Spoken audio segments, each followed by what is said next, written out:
Bueno, y finalmente vamos a entrar a revisar la planificación, análisis de riesgos y opciones reales del proyecto.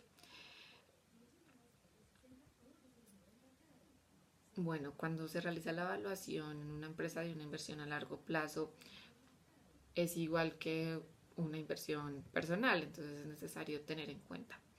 Uno, estimar los flujos de efectivo esperados del proyecto, incluir todos los efectos incidentales y costos especiales, los gastos en los que se va a incurrir, incluir los costos de oportunidad relevantes, calcular el riesgo y determinar el rendimiento de oportunidad y calcular el valor actual de los flujos de efectivos esperados y finalmente determinar los costos del proyecto y compararlos con los ingresos. De esta manera pues podremos determinar qué tan viable es el proyecto y cuánto valor agregado le sumará a la empresa y finalmente a los accionistas.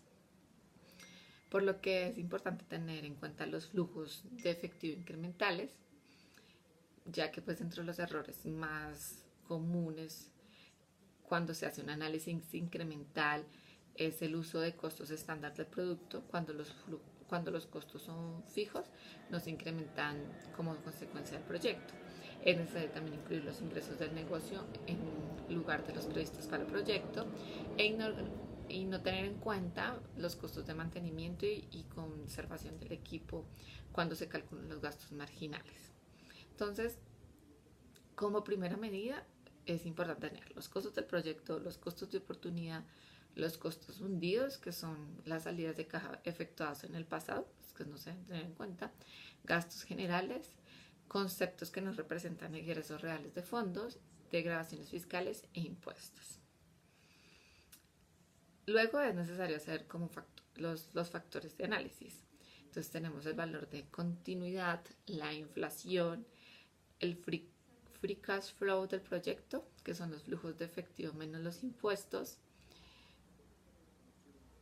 el equity cash flows y es muy importante también hacerle una auditoría al proyecto que finalmente va a mejorar la relación entre el propósito y los resultados. Entonces, cuando se lleva a cabo una buena auditoría, pues es necesario establecer un plan de comunicación, un plan de seguimiento de las operaciones, responsabilidades del reporte y un plan para realizar los cambios cuando sea necesario de los trabajos no conformes que se obtengan.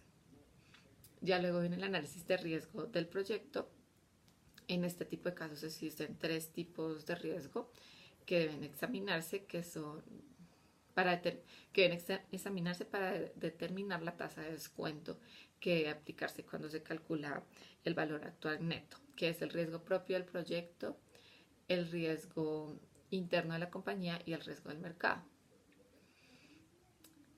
El riesgo individual del proyecto, el primero, se mide a través de la variabilidad de sus retornos esperados. El riesgo interno de la compañía se mide teniendo en cuenta las utilidades de la empresa y el riesgo del mercado, que se estima por medio del coeficiente beta. Y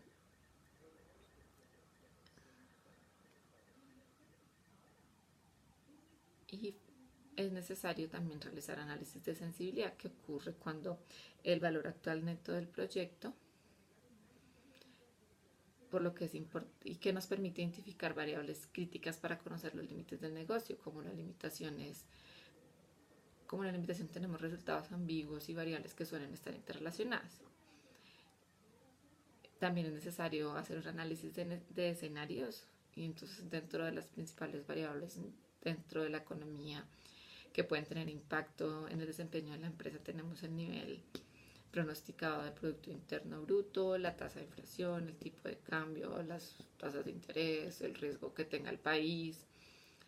Los coeficientes de variación también son importantes tenerlo en cuenta, ya que es una medida que relaciona el riesgo del proyecto con su rendimiento y es útil cuando se consideran alternativas con diferentes niveles de riesgo y rendimiento. Y también pues finalmente tenemos la simulación del método Monte Carlo, que tiene en cuenta la distribución completa de los posibles resultados del proyecto. Esta es aleatoria y de ahí pues su nombre. También es importante evaluar la flexibilidad del proyecto. Para esto es necesario tener claro, evaluar la opción de expansión, la opción de abandono, la opción de contratación y evaluar la combinación de opciones. Luego pues, de determinar todos este tipo de variables, podemos determinar qué tan viable es el proyecto y finalmente cuáles son los beneficios que nos pueden traer.